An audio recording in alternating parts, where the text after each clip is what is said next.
most of our products are based in the US. There are a few exceptions, like we're getting hit with tariffs from our packaging, which comes from out of country, also some of our core ingredients. And so, it's definitely going to be tough, a challenging time, because, in this kind of environment in our industry, like every bit of penny profit in your unit economics is really critical. We're not worried about weekly or quarterly earnings. We're focused on long-term partnerships where we can be the permanent manufacturer for the people that we work with. So we really view tariffs as transitive. We're not looking to make a penny profit in a near term because of certain political environment, whether it's good, bad, or the rest.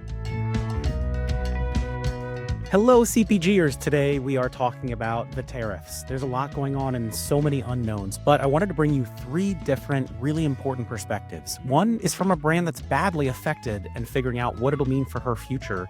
The second is a brand actually not so impacted who may even stand to gain on lower quality products that are imported who will face the tariffs.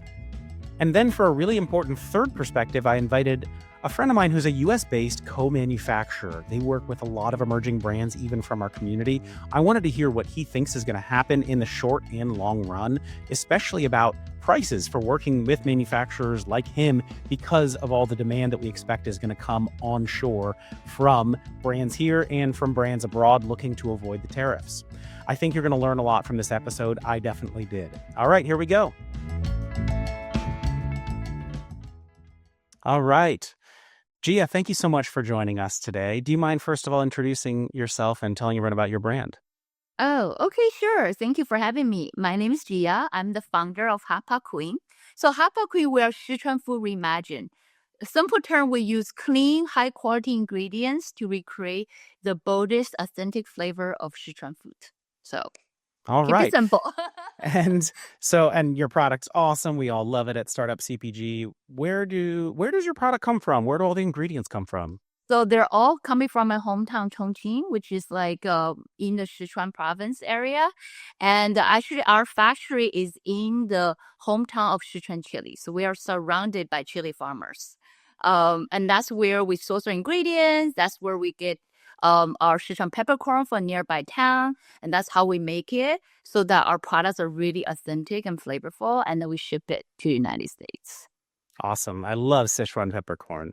Especially when it's used in food. I remember Mission Chinese in San Francisco when I was there would use it in some really interesting ways. It has the kind of like numbing effect, but it also is really cool when it's interacting with spice.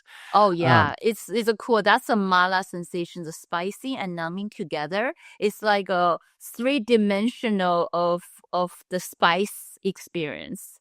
Yeah, that's exactly right. Yeah, the Szechuan peppercorn, it kind of like numbs your mouth and can make you like almost salivate a little bit. You've got the spice. It's super cool. Okay, so Jia, I know you're having a tough time already with the tariffs, and so I wanted to invite you on here just to share a little bit about what's going on with you and where your head's at. Do you mind just, tell us, what's going on now? Yeah. Actually, I knew there's gonna be tariff increase this year. I just don't know how much. I remember in January, one of my distributor called me and they said, "Hey, Jia, are you gonna increase the price?" I was like, "Why?" He said, "The tariff is gonna be anywhere from 10% to 100%." I'm like, "Oh my God, that's a huge range." I said, "Well, let me get back to you when we actually know what happens, right?" But I did tell him, I say that if I could absorb it myself, I would, because I really don't want it to increase the price just on the consumer end. Our product already considered a premium product, so it's already pretty high ticket price item. And I know that increase the price at the end is just going to hurt the brand. I mean, you lose demand, in that case. And also the consumers, they're least willing to try for something new, if it's expensive. So anyway, so the first 10% came out. I was like, okay, well, that's not too bad. I think a 10%, I'll take a look. My balance sheet, I was like, oh, I think we can absorb it. And then a couple weeks later, so actually I was invited to talk about, I was invited to a panel called Global Flavor, or Next Generation of Global Flavor at the Expo West. And they asked me about the tariff. So when they first asked me, I was like, oh yeah, I think I got the answer. I'm gonna absorb it. I can do this. And I think the week before I went on the panel, it increased another 10%. I was like, oh my God, I don't know. So at the panel, I remember I said, I don't know if I'm going to increase the price or not. I want to kind of wait and see. And I start like kind of looking at the information like, oh, well, I'll say I can hold on to it for a while because I just bought my inventory. So like the current inventory is not, like the high tariff goods. So I can hold off for a few months, just see how it goes. And then the 34% came like April 2nd. That was just a bad day for any CPG brands or I would say any company that's buying from overseas or have the ingredients or any parts from overseas. I mean, it's like everyone is affected. And I actually got my information wrong. I thought it was total of 34%. So I was like thinking, it was like, okay, another 14% increase. I was like, look at my numbers. I was like freaking out. So, okay, well, this is tough. I don't think I can absorb 34%. So next day, a CPG friend of mine, also sourcing from China, say, hey, Jia, what are you going to do with additional 34%? I'm like, wait, hold on. What do you mean by additional 34%? I said, I thought it was a total 34%. I was like, no, it's total 54%. Oh my God. At that moment, I just didn't know what to think. I was like, this is crazy. This is ridiculous. Like, how could people make money? And I knew that I had no choice but really to consider the price increase and like really think about a strategy. Like, how do I navigate this? Like, what do I do now? So I'm still trying to thinking the reality and digest information. I've already started a conversation with my manufacturer. And just say, like I wanted to grow this market together. But if I'm forced to find a factory somewhere else or change my product line because the tariff is too high, then I can't work with you.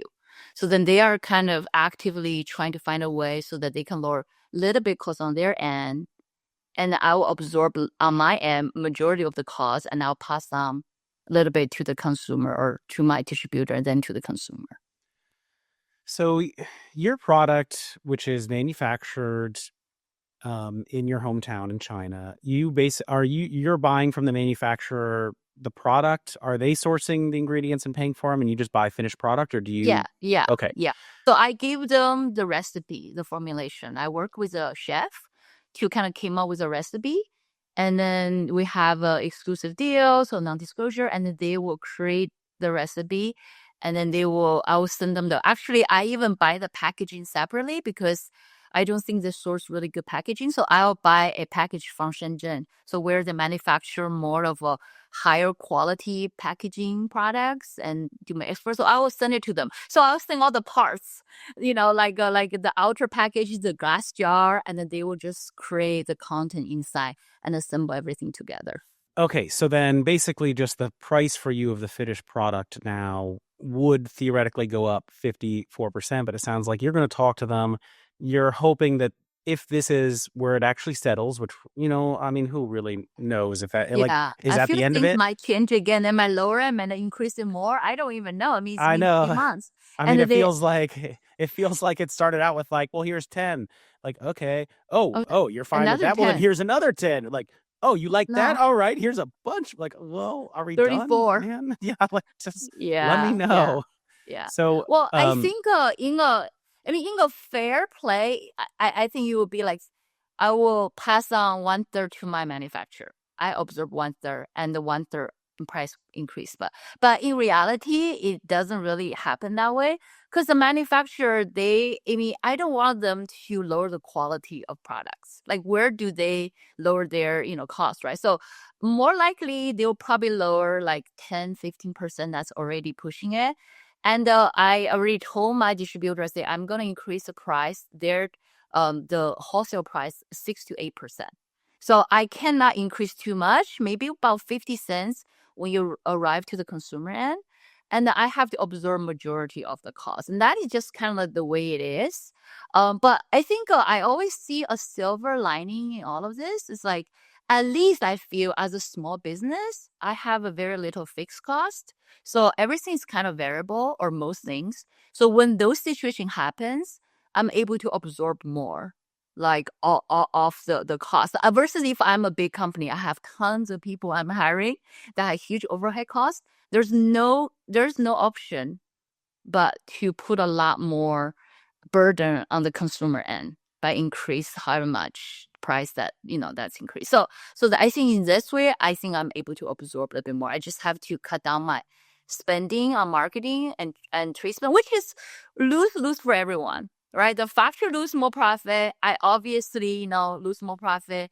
For the retailer, they don't get as much of marketing spend on buying end caps and ads. And for consumer, they have to pay more. So everyone lose in this So, situation. speaking of everyone, what do you think your competitors are going to end up doing? So, people who produce other products like yours or that could fulfill similar occasions, do you think that they're going to be doing the same thing you're doing? What do you expect? I think it really depends on if they have manufacturing in the US or not. And I can definitely see that some are not as affected. I already talked to a couple of, I guess, friends. I'll see them more allies. So we're kind of in the same space, but then I don't consider them as a competitor, but really we're friends sharing information. And then they say that, oh, we manufacture in the US and we kind of bought our ingredients ahead of time last year. I was like, geez, you're smart.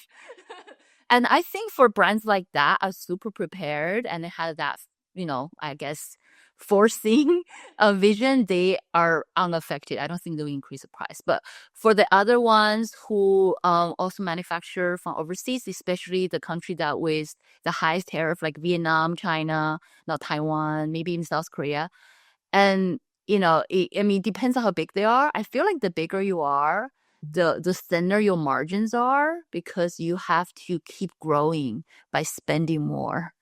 Like doesn't matter ads or marketing, and you're getting investment dollars, so you have to get into more stores, and more store equals more free fill, more ads. So and I feel that the price definitely going to increase next 3 to 6 months. um it could even be good thing for smaller guys or like us.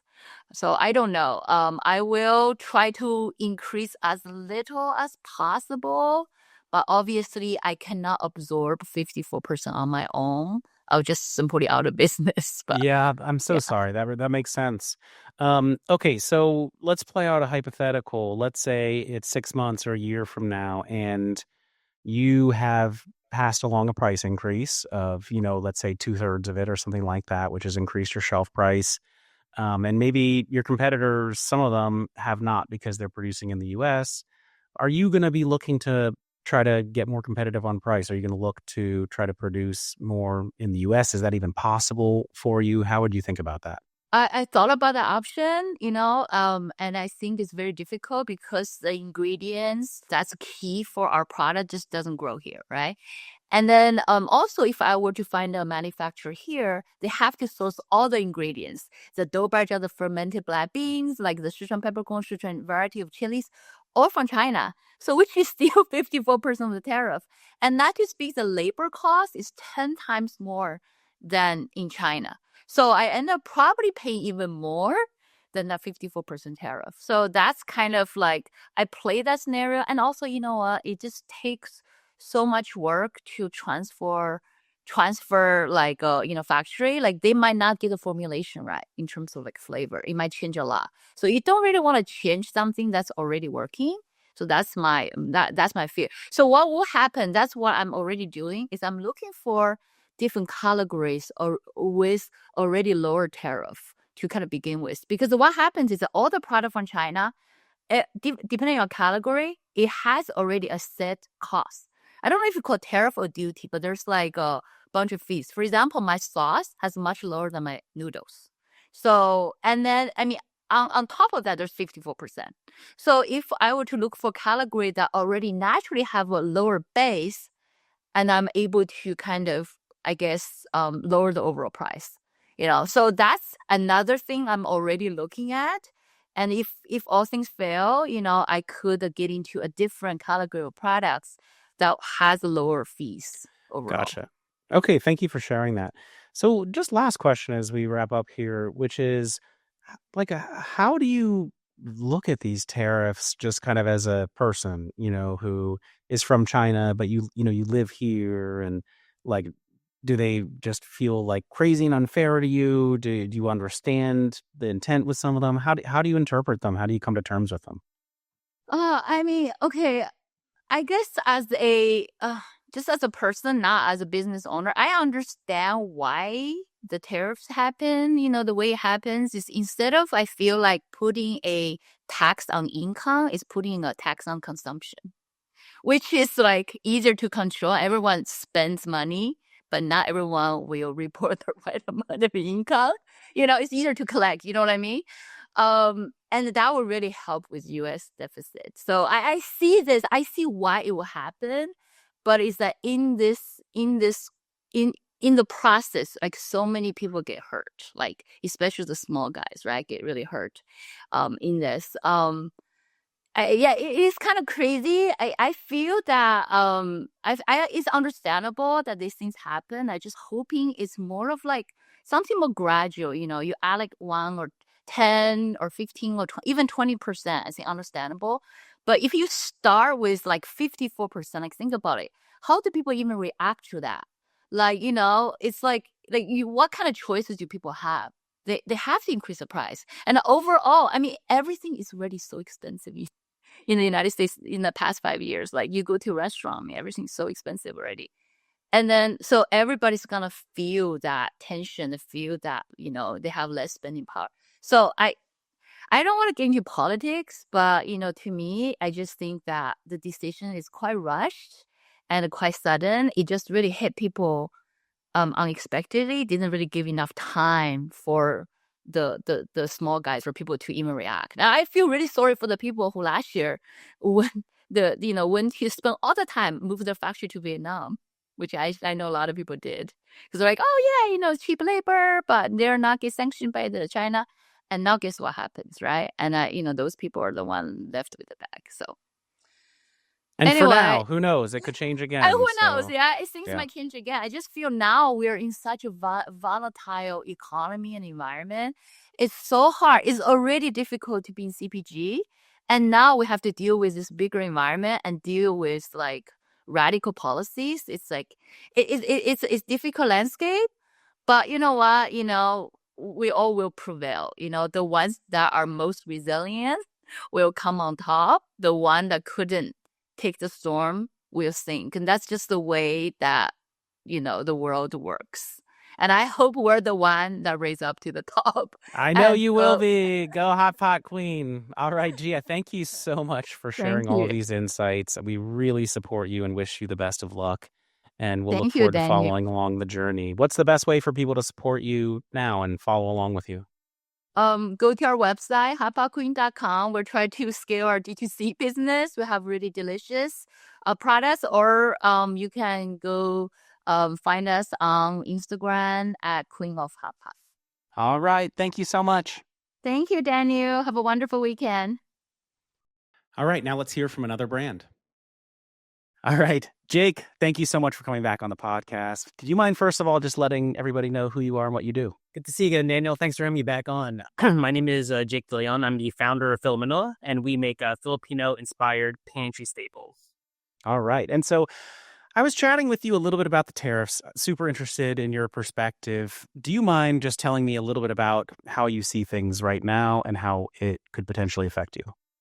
Yeah, I think it's like both myself and a lot of founders I talk to, and I'm sure from your side as well, I think everyone is just trying to wrap their head around what is going on. I think there's a lot of documentation out there. There's a lot of news, trying to figure out what's exempt, what's included, what the exact tariff is, how the suppliers are reacting, who's going to absorb it.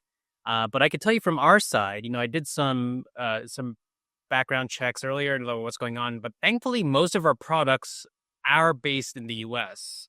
There are a few exceptions, like we're getting hit with tariffs from our packaging, which comes from out of country. Also, some of our core ingredients, for example, banana puree for banana ketchup, comes from outside of the U.S. as well. Yeah. And so, it's definitely going to be tough, a challenging time because, in this kind of environment in our industry, like every bit of penny profit in your unit economics is really critical. But Daddy, I was telling you, I mean, that said, I can see some glimpses of positivity coming from this news, at least for companies like ours, right? Because at Fila Manila, we have a pretty unique product. We're specifically positioned for Filipino flavors and cuisine. It turns out most of our competition are the brands that are imported from the Philippines. So think about your legacy brands that have been around for hundreds of years, right? From big multinational corporations based in the Philippines. And since the blanket tariffs, I think it's 17% or something in the Philippines That's right. or so. Yep. Yeah.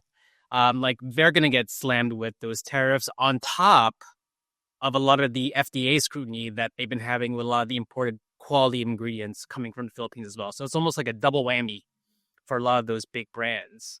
And though it's not going to be, it's not going to be the same price as Fila Manila if you kind of compare even with the tariffs and all that stuff. What happens for us is that the benefit is that the gap in the pricing behind these cheaply made imported products and our products who are made in the US, obviously clean label, is shrinking.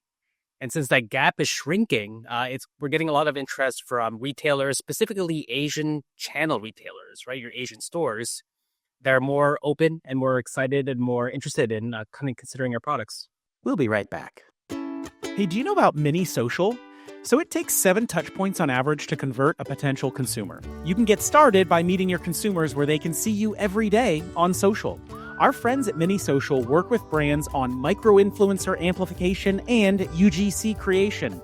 You can get content that's fully licensed for use on your own marketing channels and watch creators post about your products to their audience. Mini Social has been around since 2018, partnering with over 1,000 CPG brands like Banza, Outstanding Foods, Fly by Jing, Hydrant, Love Wellness, and many more.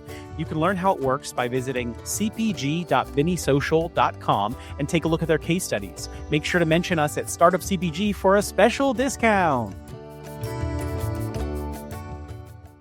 So, Jake, that's a massive impact for them, right? 17%. They're really going to be struggling with whether to absorb that or pass it along, right, to those retailers and those retailers to those consumers.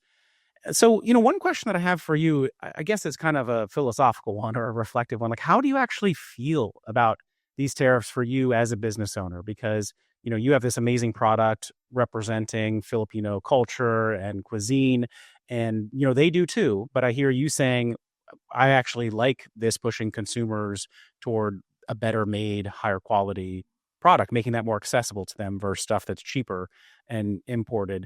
Like, is that kind of a good way to sum up how you feel about it, or do you have different feelings about it? I think you summed it up. I think the overall kind of statement is that it's very mixed feelings, right? So obviously as a founder, someone who manages the P&L from my side, right? And also thinking about my friends in our network who are also in the industry, it is going to be tough. It's going to be a painful period, right? Because usually when these things happen, we know the larger companies can absorb it, but it's usually us emerging brands that feel the brunt of it, right? Because even every $100, $1,000, $10,000 increase in ingredients is a big hit financially for us. But that said, I think, if we look at the perhaps one of the intentions of the tariff is to drive U.S. manufacturing and U.S. based companies. In that lens, maybe it's too early to tell now, but I mean, we're seeing some good effects on our business specifically, maybe not for every business out there, but for Fila Manila, since our competition are most of the imports, our products, since they're domestically made, we're benefiting from that just because, like I said, the gap in pricing between our products made in the US and the imported products are now closing. Yeah, it's interesting, like the different perspectives that there are out there. There is, Jake, the entrepreneur, Jake, this, CPG entrepreneur who wants to have the impact on this ecosystem here. There's also, one of like the economists and people who are just kind of like, Jake the American or Jake the Filipino American, or, however people look at themselves, they probably have like different perspectives that they probably try to reconcile, right, with like how they actually feel about this. And I think for me as an entrepreneur, it'd be hard for me not to mainly feel about it the way that was most self-serving to me. Like, well, actually, this makes it easier for me. Okay, like I feel good about it. But it's not so simple as that. I think especially because like our community of entrepreneurs, CPG entrepreneurs, is such a conscious one, such a one that like believes in positive change in the world and helping all kinds of people for many different reasons. Right? It's like so hard to draw a line on something like this. What do you think? Oh, agree. And I got to add to that, Daniel. I mean, like, these things, like we have no control over it, right? You know what I mean? The best we can do is react to it. And the way that we react is pretty critical to how our business will survive in the long term, right? So, I mean, maybe the benefit is that it could force brands like ours and other brands to relook at their product portfolio. Are there certain products that are really impacted, and are there certain things you could do to pivot, maybe even to work for the tariffs to work for you, right? Or maybe less of an impact. I mean, it's the same thing with COVID, right? COVID was terrible. We had no control over COVID, and look, a lot of the pivots that happened during that period. And I'd say with this, since it's kind of disrupting everything, this could be another opportunity for companies to pivot in a direction they never thought they would, but they would have to in order to survive and thrive. Yeah, and I know you've talked about changes that you've made on your product portfolio side of the past, switching to more efficient packaging as well, kind of those hard decisions that end up being a better move for you as a brand, right? So yeah, I think you're right. It could end up forcing people to make some more strategic choices, which, I mean, strategic choices are good, right? Get in this world of very finite funding and all that kind of stuff. I also wanted to come back to one comment you made about the packaging. So you said that is one area where you would be impacted. Interestingly, I was just messaging with somebody today on Slack who they're saying, I use a US cardboard box supplier, and they told me when I went to place an order this week that the prices are already up 10 to 15%. And she was like, yeah, I went and asked them why. And they're like, well, supply and demand, and people are already starting to come for our cardboard boxes and we don't have more. So we're going to charge more. So, I feel like even people who feel like they're pretty safe on stuff like that, they're going to see it pretty soon. This is what I'm hearing from everybody. So econ was my worst class in undergrad and also business school. So nobody, call me out on this, but I feel like, okay, so the tariffs intended to, obviously try to even up trade imbalances between countries and create some revenue for the US, also give advantages to onshore manufacturers. Okay. But I mean, I think it's wild not to think that okay, there's going to be a lot of now increased demand in the US, and all the prices are just going to go up for everybody. And we're all going to pass those prices along to retailers, thus to consumers. And thus everything is just going to go up, whether it's in 3 months or 3 years. We're just on that path now, which as a citizen, I'm like, okay, this is going to be, if it's better for you products, and if consumer confidence goes down because the market is down, stuff like that will impact our industry for everybody, not just, the importers, but also, people like you, where there are products that they're like consumer pantry staples people can buy from Walmart that are cheaper options than your product or, any of the amazing products coming from our community, right? That are typically, premium or better for you. So anyways, probably everyone just heard why I did not get an A in econ, but that's just what I'm thinking about, which probably is occurring to a lot of other people. Daniel, the way you're thinking about it is the way that I think most of Americans are thinking about it, right? I know there's a strategic intent behind it, but the reality is 99% of us, we don't think about, oh, okay, the strategic intent now makes sense. We think about, oh my God, how much is this going to cost me tomorrow? And how much savings do I have? And then will I make a profit, or will I need to borrow money? And that's what we think about, right? As business owners, as most consumers, as most Americans. So, I mean, the only thing I would kind of add is that, it's still in the early days. Everyone has to wrap their head around it. But at the very least, I mean, of course, you have to work your mitigation plan to see how you're going to deal with the cost increases. But at the very least, try to see and try to identify, is there some facet of this program that your business can kind of focus in and at least use as a benefit, right? So in my case, in my example, I discussed kind of the impact that's having on a lot of our imported competition, right? It's not a direct competition, but it kind of affects what we do as kind of in our category, right? And, from that, we see benefit. You could use that when you're selling into new channels like Asian channels. You could use that when talking to investors, right? Because now it increases kind of the possibilities of distribution and other things for your company as well. So there's always at least maybe one facet, even though it's terrible news, there should be one facet I think that every brand can look at this and see how this can work in their favor. I think that's a really important point, and I don't want it to be lost on anyone just because we're towards the end of this segment now. I don't have tuned out during that part. I think that's super interesting what Jake just said, which, wow, yeah, if you are actually on the benefit side of this, where, you're mainly onshore sourcing and production, this is a big advantage for you that you can be communicating to your audiences, retailers, and to investors right now that probably will give you a little bit of a leg up. So Jake, thank you for all of these insights. It's really, really helpful to talk to you, now kind of in the moment as all of this is happening and hear how you're thinking about it. And you just have all the awesome insights as usual. Do you mind, just as we wrap up here, just remind everybody how they can support you, Jake, and Fila Manila? Yeah, of course. You can check us out online at filamanila.com. We're also available on Amazon and certain retailers across the U.S. So just visit our website for the store locator. Buy them on Amazon. Leave a review, a good one. We love it. All right. Leave a good review. Yes. All right. Thanks, Jake. Thanks a lot, Daniel. All right. Time for one more perspective. All right. Matt, my friend, thank you for joining us today. Do you mind just letting everyone know who you are and what you do? It's great to be here. Thanks for having me, Daniel. Like you said, my name's Matt Whiteside, co-founder and CEO at Circle Beverage. At Circle Beverage, we specialize in functional and emerging beverage trends, and we serve as a contract manufacturer and private labeler for high potential brands and retailers across the country. All right. So, Matt, the reason I wanted to talk to you about this is, I've known you for a long time. I've been to your facility. I have a good understanding how you work, and you do work with brands from our community. I think you're really a good representation for the kind of co-man that brands in our community are looking for, a good partner for them. And so, as these tariffs are hitting and people are trying to, I think, unravel what the impacts are actually going to be, you're one of the first people that I turn to. I wanted to find out how you're thinking about it and what are the ramifications that people aren't even going to understand are going to happen. So first of all, can you just give me a little bit of how are you thinking about it right now? What's hitting your desk and related to all the tariff news? Yeah, definitely. So as a contract manufacturer, we sit in between kind of raw materials and retailer shelves, right? So we're typically receiving raw materials like aluminum cans, lids, sugar, acids, flavors, functional ingredients, and processing those and turning those into finished products. And so the most immediate impact we're seeing is obviously certain materials that we consume in our production process potentially being impacted by tariffs. You've seen headlines about empty aluminum cans potentially being impacted.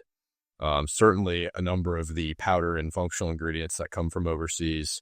So that's probably the most immediate area, but I wouldn't say we're unique in that aspect. I mean, anybody who's doing food and beverage production is seeing those things yesterday, today, and ongoing. And as a contract manufacturer, I mean, you're not liable for the price increases on those products, right? Like the brands are buying those inputs, they're shipping them to you and you're making the products for them.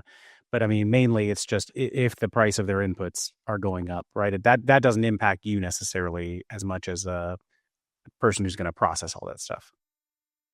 It really depends on the nature of the contract with the brand or with the retailer for doing a private label project.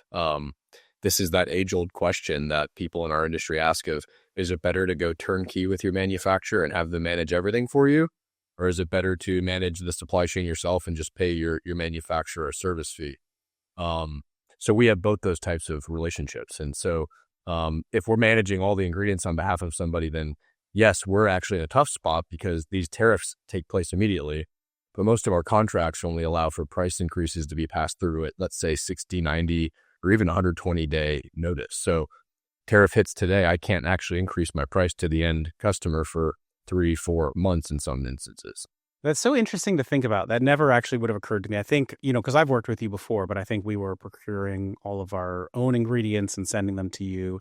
But yeah, that's, I think, especially as you get to be bigger brands, then they maybe work with manufacturing partners who handle a lot more of that stuff for them.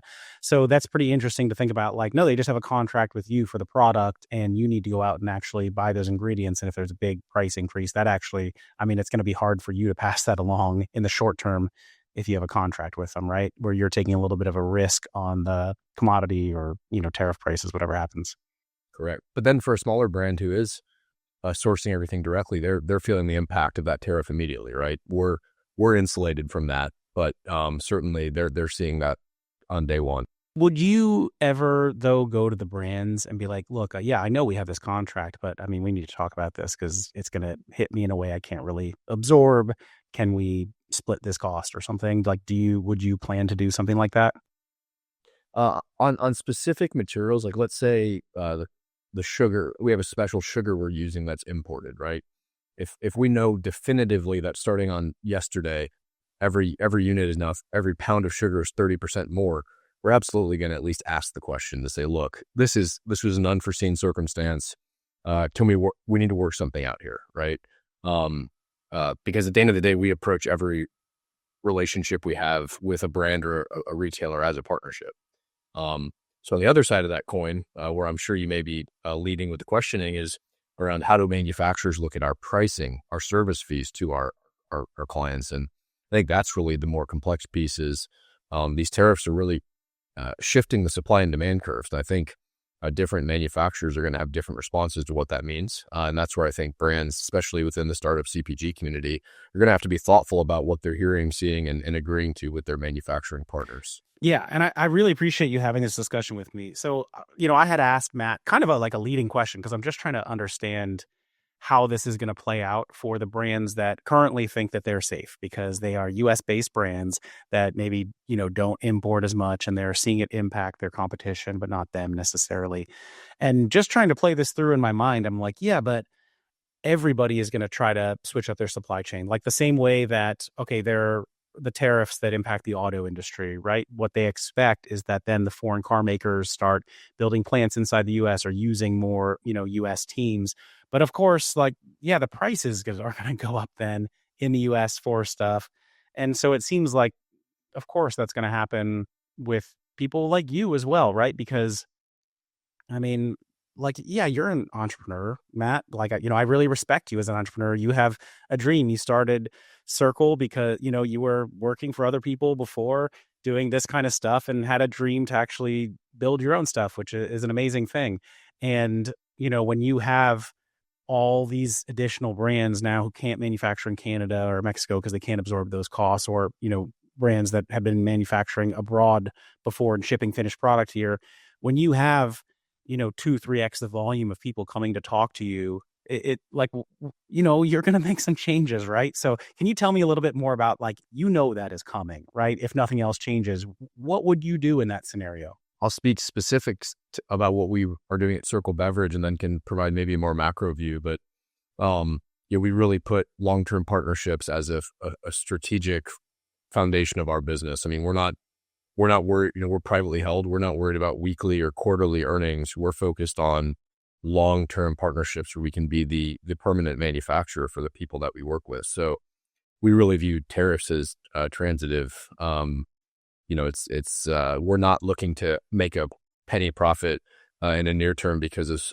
of certain political environment, whether it's good, bad, or the rest. So when it comes to people that we currently work with, brands that we've established partnerships with, that we're hoping to work with for the entire run that they have as a brand, our goal is actually to do our best to insulate them from any uncertainty because we only win when we ship cases. And if the brands have enough to worry about with all the other impacts out in the supply chain. And so as much as we can, we're going to insulate and try and support them because at the end of the day, our business is dependent upon that.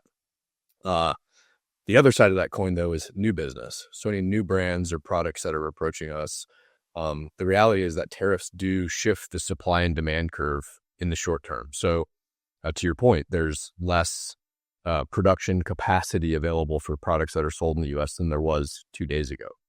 And so we certainly have to be thoughtful about what we're saying yes to, why we're saying yes to it.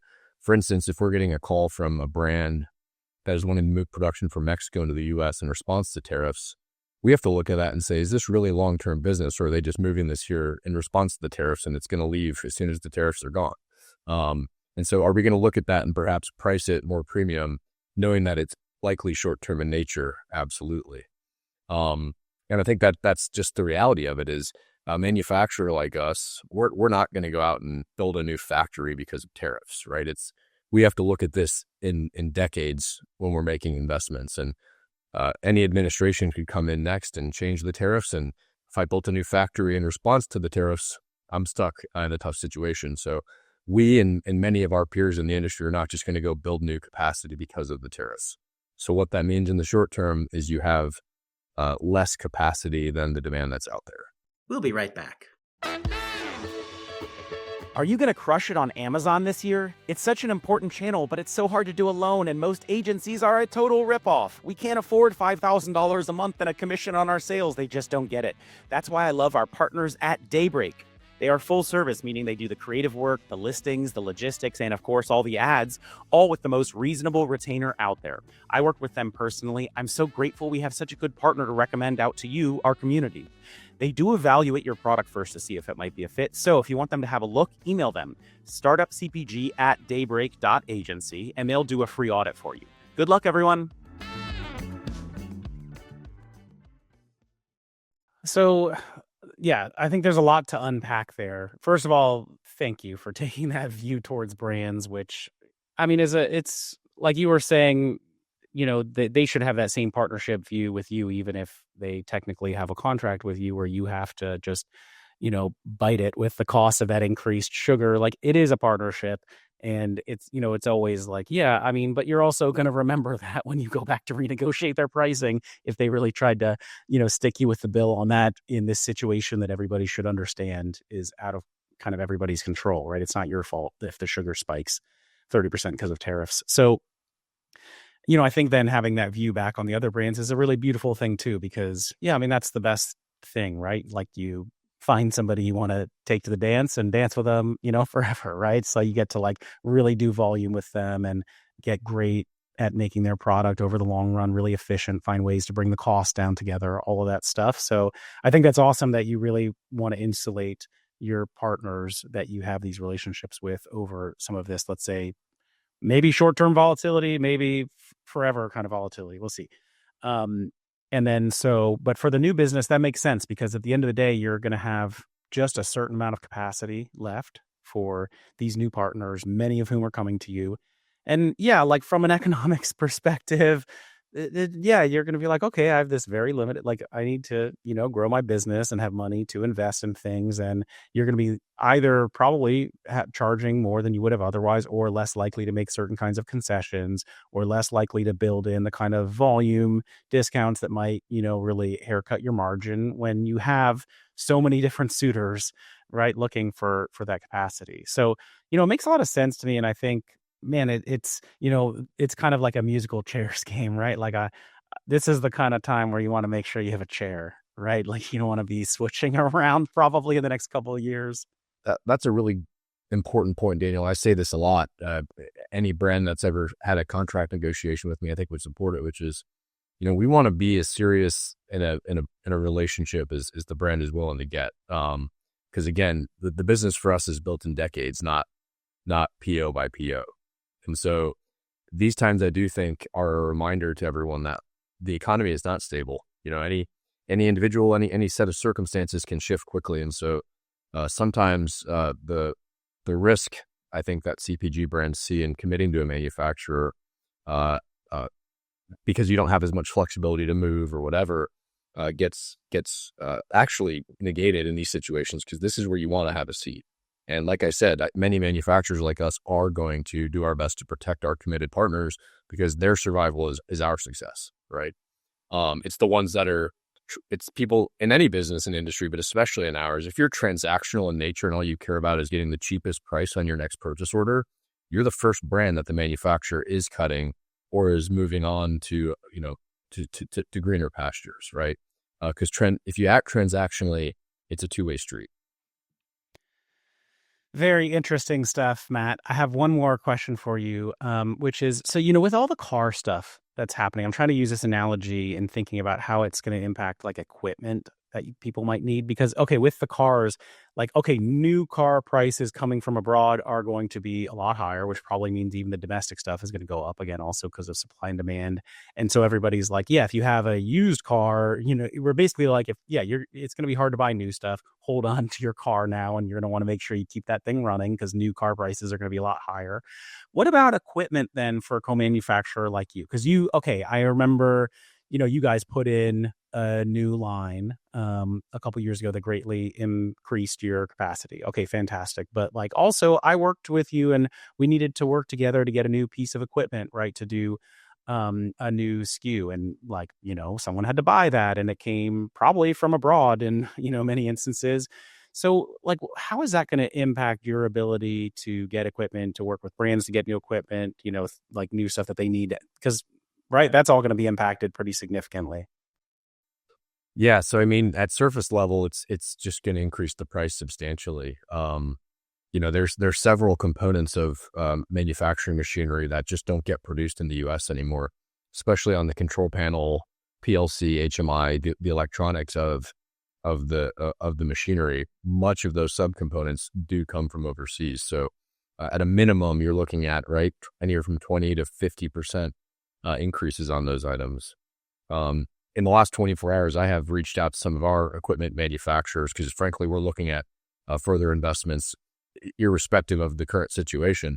And the initial feedback I'm receiving is many of these equipment manufacturers see that there's carve-outs for specialized equipment that either fit within agricultural, CPG, obviously those types of industries.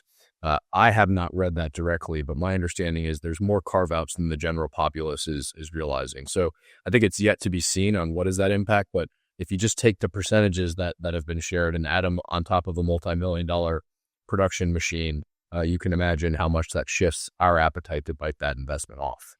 So, yeah, I don't know if there's a real lesson learned for brands there, but probably one about like, hey, if you're going to need some real customized stuff, I don't know, maybe rethink that one. Think about going, with products with a more standardized process where the machinery is probably in abundance. Yeah. I think it's one of many reasons, back to your analogy of having a chair at the table. I think it's just another reason to find a good partner and commit to them, really be a long-term partner, because really where the cost of machinery and whatnot starts hitting a brand is that if the manufacturer is paying 30% more for their fixed assets, that comes through in margin over time, right? So you want to really be with someone that's committed to your long-term success, is not going to be baking in new machine CapEx margin, all those things into your piece price, or at least doing their absolute best not to do that. And so I would just encourage all brands out there, focus on the long-term partnership right now, because you don't want to be stuck in the volatility wave. Words to live by. All right, Matt, Mr. Whiteside, thank you. Appreciate you as always. If you're ever in Indianapolis, stop by, check out our friends at Circle Beverage. Thanks a lot, my friend. Thanks, everyone. Thanks, Daniel. All right, everybody. Thank you so much for listening to our podcast. If you loved it, I would so appreciate it if you could leave us a review. You could do it right now. If you're an Apple Podcast, you can scroll to the bottom of our Startup CPG podcast page and click on Write a Review. Leave your company name in there. I will try to read it out. If you're in Spotify, you can click on About and then the star rating icon. If you are a service provider that would like to appear on the Startup CPG podcast, you can email us at partnerships@startupcpg.com. Lastly, if you found yourself grooving along to the music, it is my band. You can visit our website and listen to more. It is superfantastics.com. Thank you, everybody. See you next time.